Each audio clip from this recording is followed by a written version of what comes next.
Hey y'all, hey, welcome back to another episode of the Black Girls Speak Up podcast. Listen, today's gonna be a gaggle because I have my sister on and I'm so excited because, obviously we used to have a podcast together. Yeah. And so I talk to her every day. So Right. I feel like this conversation is gonna be amazing, first of all. Lock in. Immediately lock in because she's gonna drop gem. We call her the gem dropper for a reason, okay? I'm just talking. She just be talking. That's what's crazy because she just be talking and then just magic. Okay, so today, we are talking about the art of letting go, and baby, and what you're letting go of what does not serve you, and the consequences of holding on. Just again, lock in, okay? I'm gonna introduce my guest, my sister Elizabeth Bellinger, the teacher, poet, author, pastor, all of the things. How are you? I'm well. Yes. Really, I am well. I'm so glad. In a world of chaos, I have decided to be anchored and not tethered. So I am well. Already. See? Listen. Are y'all ready? Well, we have to know because tethering and anchoring feels the same, but it is rooted in something completely different. Yes. Something that is tethered is meant to hold you and bind you into one place. It is meant to restrict you. Usually it is a short leash. Yes. It tethers you to one thing. But when you are anchored, an anchor is meant to, it digs deeper into the soil and it allows you the freedom to move, but it allows your movement to only go so far. It allows you to go as far as you are safely able to travel. Yes. So it does it for your protection, not for your restriction. So I am well because I am anchored. I love that. I am not tethered. I love that. Okay. Before we get all the way in, I just wanted to dive into something a little bit different, and it's attachment style. Since we're going to be talking about letting stuff go, we have to understand how are we attaching ourselves to things. And there's quite a few different styles of attachments. There is avoidant, anxious, disorganized, fearful, secure. So I know there has been times in my life where I have been fearful in my attachments. The fear of like, if I let this go, if I disconnect, what could happen? And you start going into the coulda, shoulda, wouldas of things. But now I feel as though my life has come to a balance. And so my attachments to in relationships and friendships, and it's so much more secure now because I'm not living in a deficit. Survival and in a deficit. So understanding how you are attaching yourself to things is really gonna help with this conversation of like when it's time to let something go, are you allowing it to go with ease? Well, it depends. I can talk about what my attachment style used to be because as I've matured, my attachment style has changed. I used to have an insecure attachment. Yeah. So it was easy for me to let things go because I never held on to them. So when you have an insecure attachment, it kind of comes with some fearful avoidance as well. Yes. But an insecure attachment comes from when you are raised and the one that is supposed to nurture you, when you cry out and they do not come, and you're accustomed to not having anyone there to actually support you, and you learn to not need the support. You learn to support yourself. Yes. So I know that I had an insecure attachment. So for me, I sought relationships that could not, I'm trying to say it without saying it. Yeah. I sought relationships that there was no space for attachment, meaning they were already attached. So I wasn't coming to attach. I was there for fun. I wasn't there for a long time. Yeah. So I was accustomed to relationships, I gravitated to relationships where there was no space for me to attach. Therefore, I didn't have to attach because it was not safe for me to attach. And it almost, in a sense of that, what you're saying, it's like it allows you to not ever allow space for disappointment. Correct. Or people But let you that's down. why you do but it. that's why you do it. So I was insecurely attached, but then that showed up in my relationships because all of my relationships were fragile. Yes. Yeah. And then I had to, obviously through therapy and also through some hard work and submitting my wounds to my creator, and just allowing him to help heal some of those areas. I'm no longer insecurely attached, but I am very decided and choosy about my attachments. So I don't do it from a place of insecurity, but I don't attach from a place of need anymore. Got it. I move where I'm led to move. I attach where I'm led to attach to. So I don't do it because I need attachment. I do it because what is their purpose in the attachment? There has to be some reason that I'm attaching. Either I need you or you need me, but I don't attach just for, I'm not careless about my attachment because I recognize the weight of attaching to me and me attaching to you. Yes. So I'm very careful. I'm choosy about my attachment, but not from a place of insecurity. I love that. Oh, listen, I have been in situations, and I have also, I don't know if it was the fearful side of me or the insecure side of me, where I would just, you can come or you can go. Like, Right. it's like, whatever you decide, I really don't care. But I was putting that decision in the hands of somebody else. It doesn't belong there. And it doesn't belong there. Right. So let's dive in, because that was Let's go. Okay. The art of letting go refers to the deliberate and mindful practice of releasing attachments to things that no longer serve your well-being, such as negative emotions, past events, certain people, or desired outcomes. Sit with that. When was the last time you found it difficult to let go of a person, place, or idea?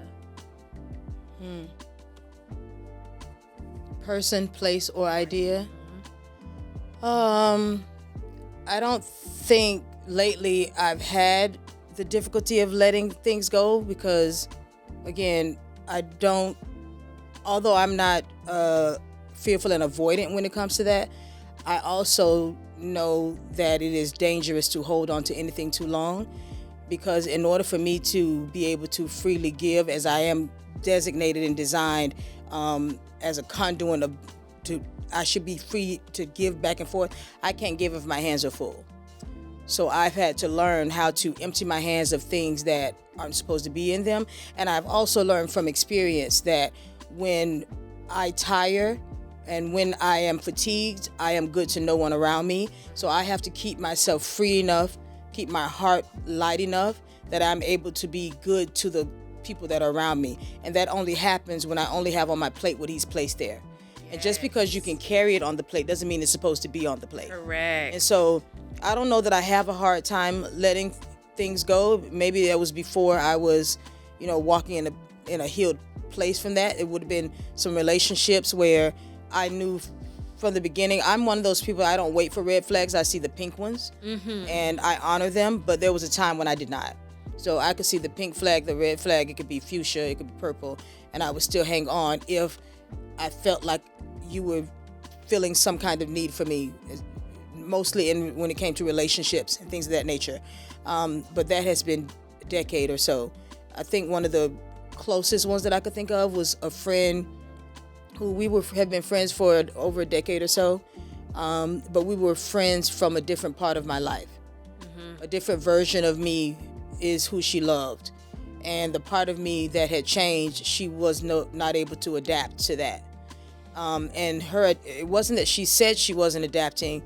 I could see that she wasn't adapting, because when I insisted that I no longer wanted to participate in that conversation, the conversations kept coming up. She wasn't honoring the boundaries that I set, so I had to let her go, and I didn't give an explanation.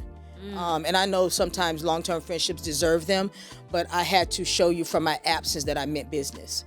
And so now when we are in proximity to each other, what I told you to that was a boundary, you don't bring it up. You understand what I said now.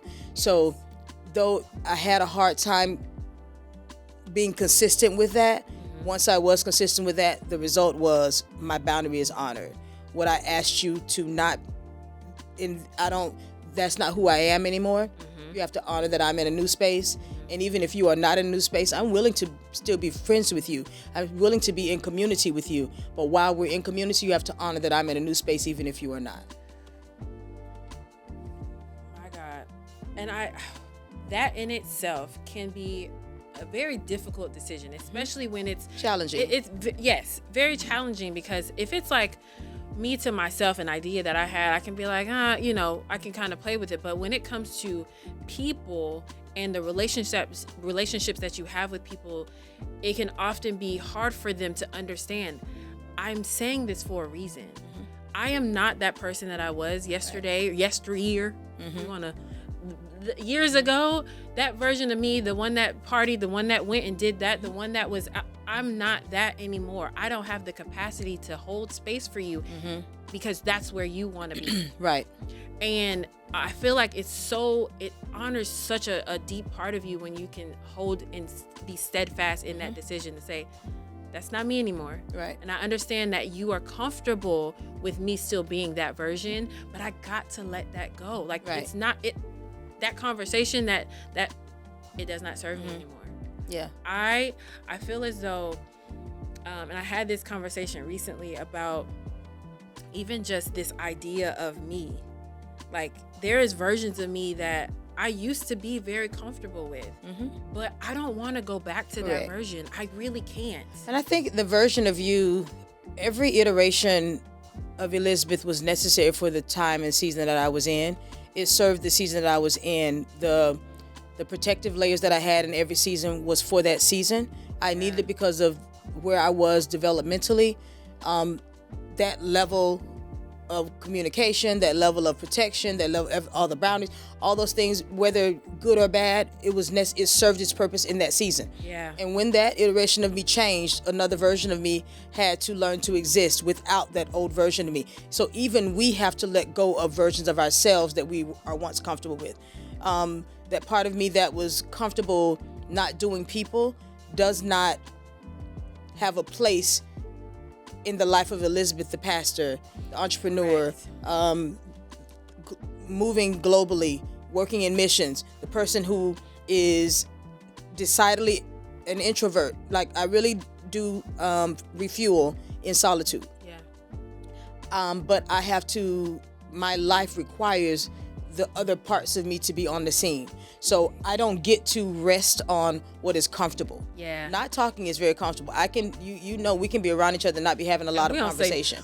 And I'm very comfortable there. But when it is time for me to step up, I know how to do that. Yes. And so I had to not get comfortable with the versions of me that operated in that place of quietness because of brokenness. Right? It wasn't just because that was how my makeup was. I was comfortable being quiet because I was afraid of the sound of my voice. Right? I had to get uncomfortable with that version of me because that version of me does not serve any purpose in this iteration of Elizabeth. It is not valuable at all in this version of me. And so we have to also get comfortable with letting go of versions of us that served us at one point and no longer serve anyone around us at this point. So it's not just letting go of other people. We have to let go of iterations of ourselves as well. Yes. That right there.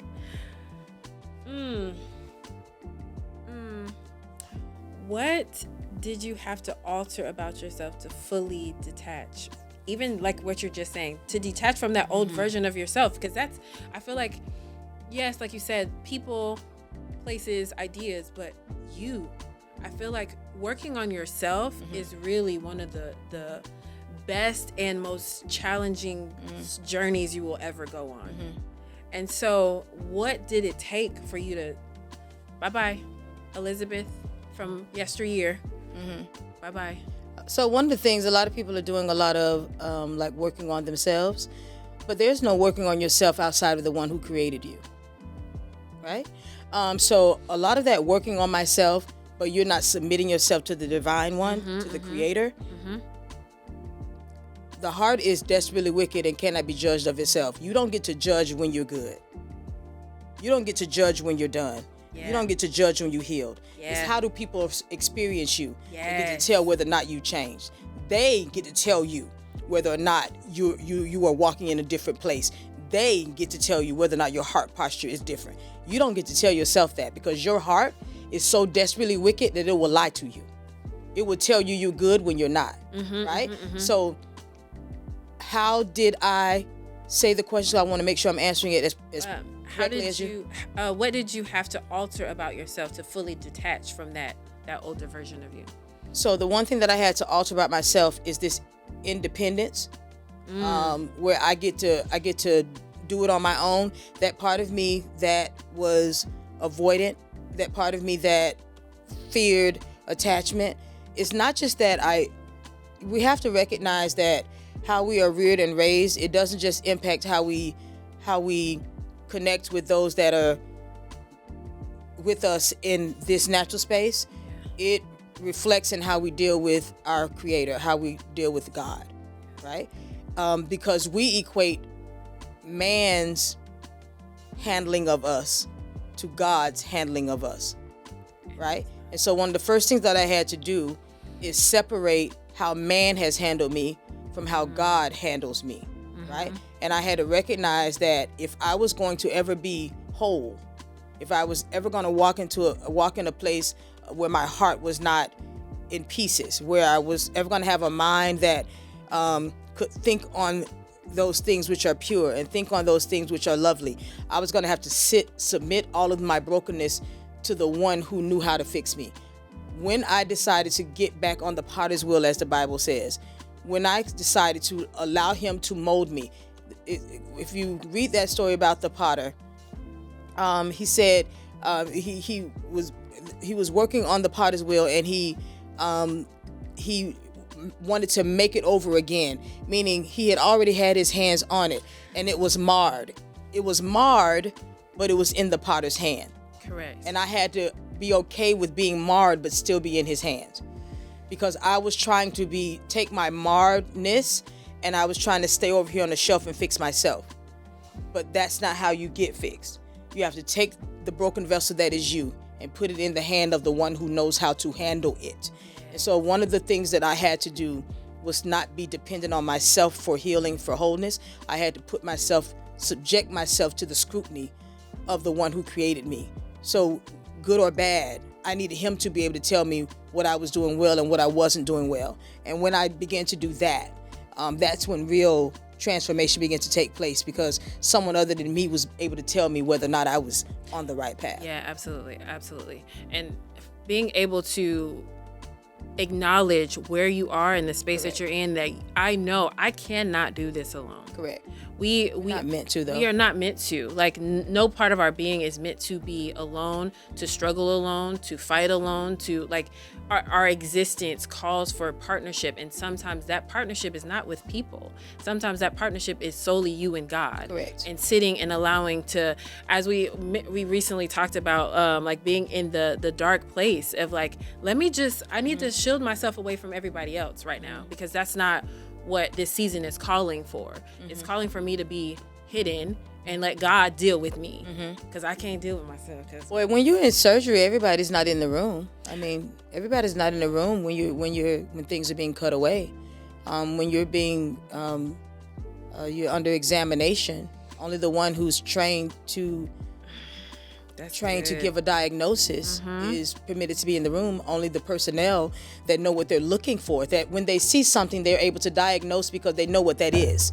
So everyone shouldn't be in the room if they are not able to say what is wrong when they look at it. Yes. Otherwise, they're just spectators. They're not able to help you. And when you are in a vulnerable place, you don't need spectators, because they will see what they see and talk about what they see, but have no remedy for what they see. So it is important that when you are in these vulnerable spaces, that you have community that is skilled enough to walk you through those spaces, walk you through those valleys. The only reason I've been able to go from mountain to mountain, I had to go through a valley to get there, but I had trained people. I had community that cared enough about Elizabeth, not Elizabeth the singer, not Elizabeth the worshiper, not Elizabeth the poet, not Elizabeth the preacher, but Elizabeth. Yes. Right? Not the pastor, not the teacher, Elizabeth. Yeah. And they cared enough about Elizabeth to make sure that I got from A to B. and that I got there safely, that I got there unharmed, and that while I was traveling, I didn't do harm to others. I had to have people that were trained enough to do that. But so there are moments where seclusion is necessary. Seclusion doesn't mean you're by yourself. That means you're only around people that are supposed to be there. Yes, it's not a spectator sport. It's not. It's really not. Are there things that you've inherited and had to let go of in this process? Like, you feel like maybe it can be an idea, projections, opinions from others that you inherited, but you realize I took this on and I don't need this. Like, I'm not supposed to keep this. Well, there are a lot of things culturally that have come down the line that we have to learn to let go of. But there's some things that culturally, how we adjust, how we resist, how we don't you know how something can be very serious, but we're very unserious people. Very unserious. That is the beautiful quality. Yes. Laughter is medicine. Yes. So the quality of being able to take this is a dark season, this is a dark situation, but we're going to make light of it. Mm-hmm. That is a quality that I want to be able to do more of. Yeah. Right. I think some of the things that things that I've inherited that I want to let go of. I think from if I could be very transparent, familial things that I want to let go of. Most of them stem from like unhealthy relationships. Now, I've never accepted it as my norm. I saw the unhealthiness in some of the relationships and decided that I didn't have a need for them. Yes. And when I say relationship, I'm talking eros. I'm talking marriage relationships. I had to separate myself from this thought that if it's got to be like that, I don't need it mentality, and accept that I want what God wants for me.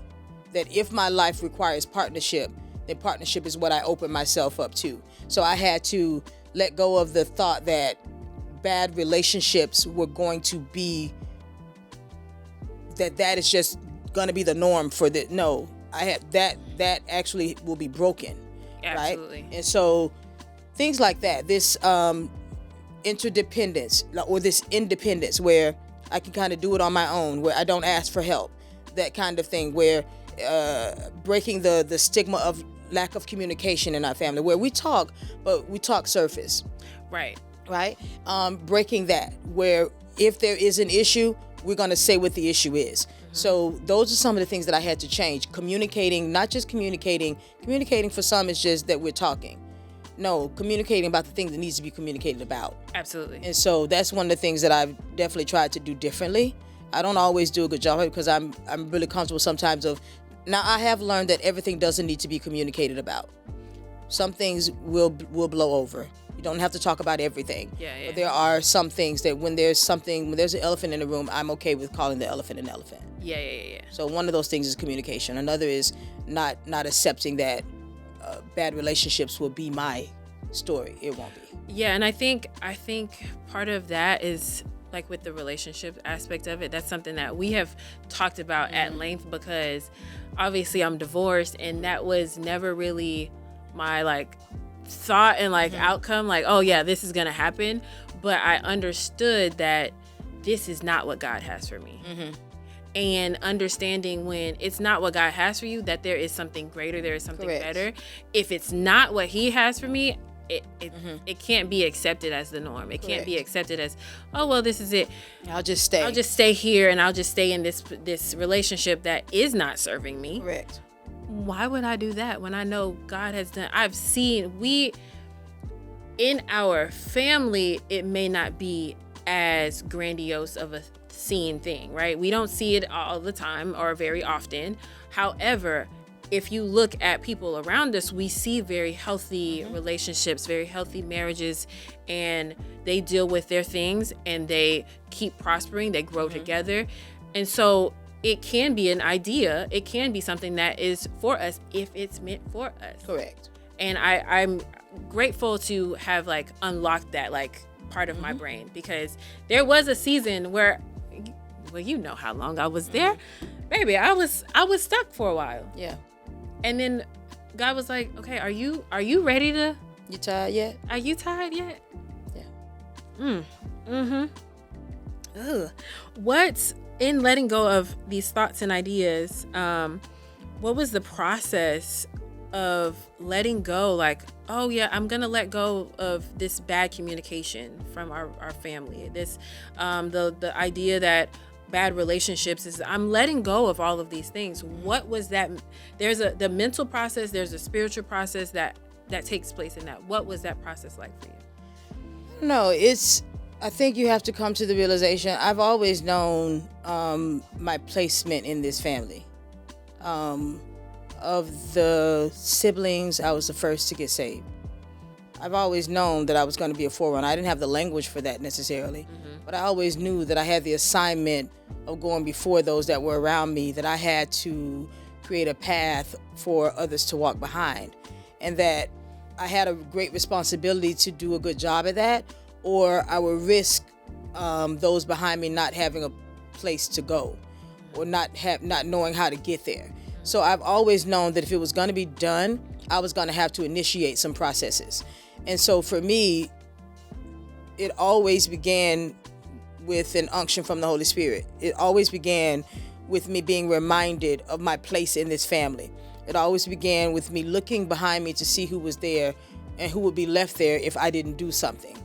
I was always reminded of those that would be left waiting if I didn't fully embrace all of the call that was on my life, right? So for me, when it comes to letting go of things, I let go of one thing because there's something else that I have to pick up. I'm always aware that to let go of one thing means that something else needs to be handled, and that if I don't let go of this thing, the other thing that I need to hold, I won't have space for. So for me, it is always Spirit-led, but then knowing that to let go means to be able to grasp. And so letting go of bad communication allows me to embrace communication with family members that can undo some of the relational issues that we've had with other, like, aunts and uncles, how that generation, bad communication, committing to the fact that this generation wouldn't live like that, and seeing it through. And when we see those rifts trying to happen, calling them out. And so for me, it was always letting go of one thing because something else was needed. Like, in order for us to do something different and for the generations behind us to have a different kind of experience, we have to, it requires us to do something different. So for me, it's always not been, it's never been a if, it's always been a when. It's always been a, not if you would do it, I must, because for me not to means that there are going to be generations behind me that will still be carrying the same bad habits. I have to think about stuff like, it makes me think a lot of times about Esther, how the king that she was fighting against, Agag, was supposed to have been killed by another ruler. But somebody failed at their job. Somebody didn't Do their put assignment to death in their season what they were supposed to put to death. And so here she is fighting a spirit that should have already been put to death. There are things that Arden will never have to deal with because we will put them to death. There are things that our nephews would never have to deal with because we will put them to death. And I'm always cognizant that whatever thing I'm supposed to fight that I do not fight, the generations behind me will have to fight them. Absolutely. And they may not have the tools to do so. Yes. So why do I do it? How do I do it? Spirit-led, 1. 2, always getting strategy. And then 3, recognizing that to let go of something is to grasp something else. Yes. And you answered my next question in everything you just said. It's like, what's the price of holding on longer than you should? The generation behind me. I'm literally fighting to make sure that Arden does not have to deal with some of the things that I had to deal with. That she feels loved, she feels cared for, she has emotional intelligence. Even at 6, that girl. Correct. I want her to be able to process how she feels, because I don't want somebody else to come in and try to teach her how to process things and make her go and deter a different way than she's supposed to go. But like you said, like, it's literally it's never for us. No. Everything that we're learning, unlearning, figuring out, it's not for us in this current situation. We are figuring it out because I don't want them to be struggling Correct. with how to, oh my gosh, family, generational things that are supposed to be taken care of in the generation before you. If they did not get taken care of, you're going to have to fight through that. And I realized, like, okay, even relationships, marriage, I'm like, I should have learned that, but I had to fight through that. So I could not stay longer than necessary. Right. Because if I stayed longer, that was going to do emotional damage that I was then going to, it was going to do more damage. Then she's going to be fighting. Girl, that's why God and therapy. Correct. You know? Yeah. That's why we do those both. things now. We need them both. And I make sure work in tandem. They definitely do. And yes, I'm sure she's probably going to have to, there's some things that I know she's dealt with already that she might have to fight through. But she'll have the tools. But she'll have the tools. And that's essentially, I want to make sure she has the tools. So, what are some things you're holding on to now, that you are working to let go of?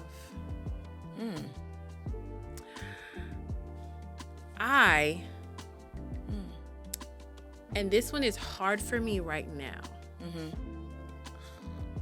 Y'all about to get up in my business for 2.5 seconds.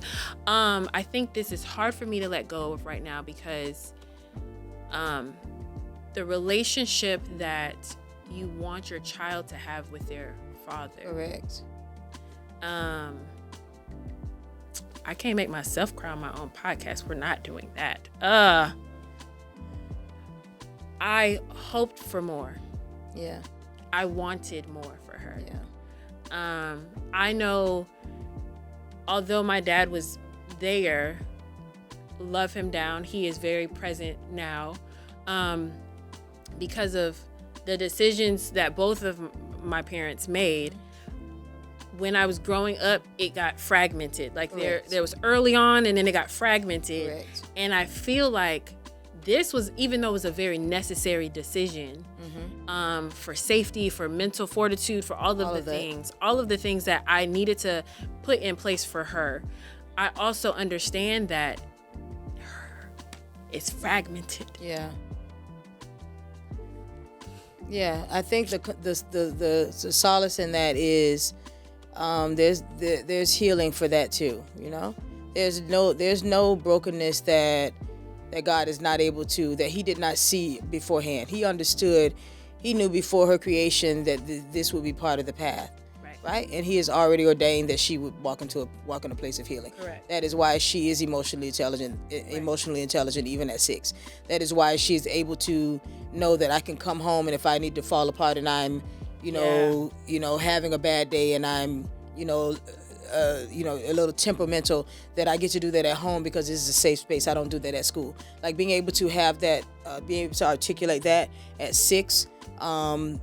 She's already walking in a space of emotional intelligence, so she's already being prepared to be healed. So I wouldn't hold a lot of fear of her being damaged and broken because God already knows, and He already set aside healing for her. Correct. So, I don't know that there's anything. The question was, what is something that I'm holding on to? That you're holding on to now that you're working on letting go of. I think maybe the fear that I won't do all the things that God has called me to do, that I will leave here with still full. That the first birth that I decided to give up, that I'll keep having, like from a natural abortion, that I'll keep having spiritual abortions. That the enemy would keep fighting me with not manifesting. Right. Having lots of creativity. Yeah. Having a tank full of ideas and never producing them. Helping others birth their babies. Being a midwife for others and not having a midwife of your own. I'm currently letting that go because I know that's not the truth. I know that's not the truth.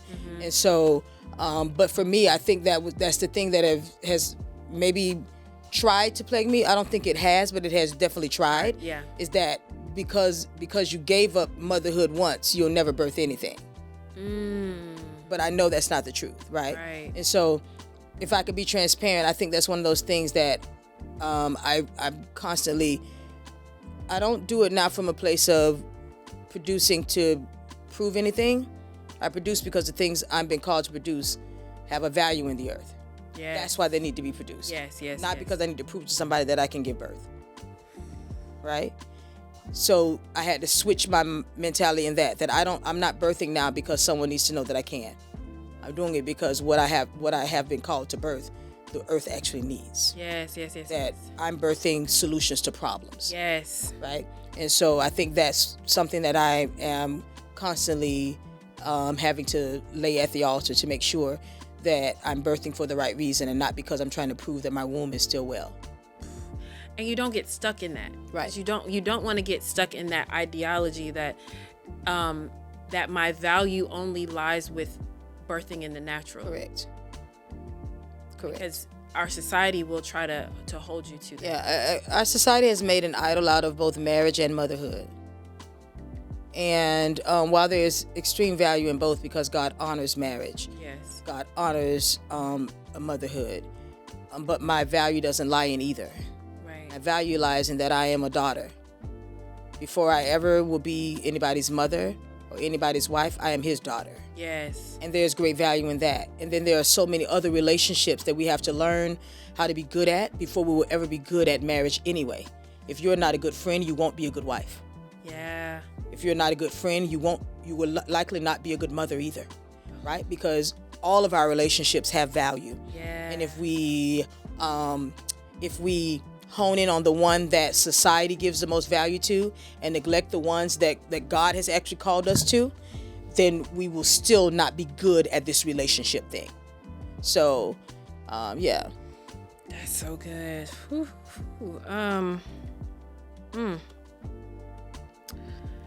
How has holding on to the things that we are trying, like our mind is like holding us to, hindered your personal journey? Has it hindered your personal journey? I think in the past when I was holding on to things, absolutely, because I stayed places too long. I allowed people in my space way longer than they were supposed to be there, allowed them to drain me of my sanctity, of my honor, of my dignity, of my finances, of my mental fortitude, of my emotional strength. I allowed people in spaces that they had no business being. I gave them labels that they did not have the ability to carry. Calling you friend when you should have been no more than an associate. Calling you lover when you should have never even been friend. So for me, it was allowing people to take up space in places they had no business, which stopped people that needed to be in those spaces from having space to occupy. Yeah.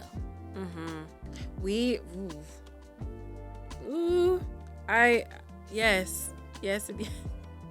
I realized like the time that I spent in relationship, 10 years. And after losing, we started losing family members, I realized just how valuable time is. And I don't think I really honored time prior to that. Right. You think, oh, I'm in my early 20s, I got time. I have time. You don't. You don't. Time is very fleeting. So really, now that I am I'm definitely closer to 40 than I am to 30 now. Right. And I'm realizing time is fleeting. And I cannot be in relationships that do not serve the greater good of what God has for me. Whether that's friendships, whether that's romantic relationships, whatever it is, if it does not serve me, then it has no business being in my space. And being able to let that go, I feel like that it makes you feel so much lighter. Yeah. And it might seem to people that you are letting go of that it served them more by you being connected to them. Right. It can seem as like a negative. Oh, why are you like, oh, you're so different. Like, why are you cutting me off or cutting me out of your life? And it's like, because what you brought to my life was not of value. I think sometimes we think the only things that need to be let go of are big things or sin or things of that nature. Yeah. But there's scripture that tells us to lay aside every sin and weight that so easily besets us. There's a difference between sin and weight. Yeah. Sin, we know what sin is. It's anything that misses the mark, right? Yeah. But weights are things that simply hold you down. Yes. There are some things that are not sin, but they are weights, right? Might be a bad mentality. It's not a sin, but it is a weight that is holding you in a space that no longer serves you. It could be habits that are weights, right? Gambling might not be a sin. It's legal to gamble, but Right. it is a weight. Yeah. If you're spending all of your mortgage money Yeah. on gambling, That's that is a problem. weight, right? So we think that the only things we need to let go of are the things that are sin, or these big things, or something that is illegal. Some things are not illegal, but they are still weights. Yes. And so for me, it's not about just finding the biblical things that I need to let go of, but what are the other things that stop me from being who I'm really supposed to be? The version of me that is the most powerful, the version of me that is the most like the one that created me, the version of me that looks like what he thought of when he spoke my name. What am I holding on to that stops that version of me from being seen to the world? Yes. That's the stuff that I'm trying to get to. Those ways. I don't live a life of sin. I don't, there's no conscious sin in my life. I lived that out in my 30s. I did good at that. Yeah. You're so funny. I did good at that. You know, when it was my time, it was my time. I did. You're so funny. I lived it all out. I did that. But so that's not the issue. Yeah. The issue now is, what are the weights? What are Yeah. the things that you put on that you're not supposed to put, that he didn't ask you to have? Those things that literally weigh you down and keep you from running fast. Right? They slow down your momentum. Those things. Those are the things that people don't realize you need to let those go too. That's so good. That's so good. This is my last question. How has letting go changed what you are attached to and attracted to? For me, letting go of, let me see. So one of the things that I'm proudest of here lately is the global impact of Elizabeth Rene. My increased mobility with being able to do missions in Nigeria, missions in Ghana, things that before now I don't know that I had ever even. I'm not sure that my eyes were ever even sure. I always wanted to reconnect with the place that the place that our people came from, but the idea of me going there just wasn't really on my radar. The things that I'm attached to now are only the things that I only attach to things that I don't go where he doesn't send me. Yeah. So that's the easiest way to put it. So there is something very beautiful and freeing about knowing that you are not attached to anything that he didn't tell you to be attached to, because there's nothing I need to be fighting to let go of. I'm not fighting and wrestling with sin. I'm not fighting and wrestling with doubt. I'm not fighting and wrestling with fear. I'm not fighting and wrestling with my self-worth. I'm not fighting and wrestling with the call of God on my life. I'm not fighting and wrestling with saying yes to things that he's asking me to do. I'm not fighting and wrestling with that. So I think being able to know that I don't even seek to live a balanced life. I seek to be in the flow with God. I seek to be able to go wherever he tells me to go, to move where. Balancing says that I'm kind of juggling, right? I'm kind of holding plates in the air, and it's a lot of weight over here, and I just kind of lift up a foot so that I can balance it here and there. No, I'm not really balancing. I don't seek to have a balanced life. I seek to have a life that's in the flow. That I move at the pace of grace, as you will. Yeah. I move wherever he tells me to move. So having the kind of life that literally goes wherever he tells me to go, that I can pick up and go to Nigeria and stay for a month or two and have work to do when I'm there, and building something when I'm there, and having the openness of heart to adapt to new scenery where I wouldn't have been able to do that before. No. I wouldn't have been able to embrace the newness of a place that feels polar opposite of this place we call home in the United States, but doing so in such a way that it feels almost as much like home as this place does. if not more, as in certain seasons of my life. So being able to embrace the newness of other continents and countries and cultures in a way that former versions of me would have been too fearful to do, I think that's what letting go has allowed me to handle. That I'm able to get a glimpse of the next version of me that hasn't even arrived, because I had the wherewithal to step into without fear. Step into the place that I'm being asked to go to. I wasn't afraid to go, even though I didn't understand it all. I think I'm now able to see 10 years down the road what my life will be, because I was able to let go of the fear of me being enough in spaces that were bigger than me. I've had to learn that God knows how to develop me so well that it's okay for me to be in spaces bigger than me, even at my stage of development. That it is okay for me to be in spaces where I'm not the smartest. It is okay for me to be in spaces where I don't know everything in the room. I'm comfortable enough with what I do know, comfortable enough with who I do know, that even in these spaces, I'll be protected and I'll be cared for. So I think letting go of the fear of not being enough has opened up space for me to be enough in every space that I am in. Oh, I love that. I love that. That was good. Ooh, thank you. You're welcome. This was so good.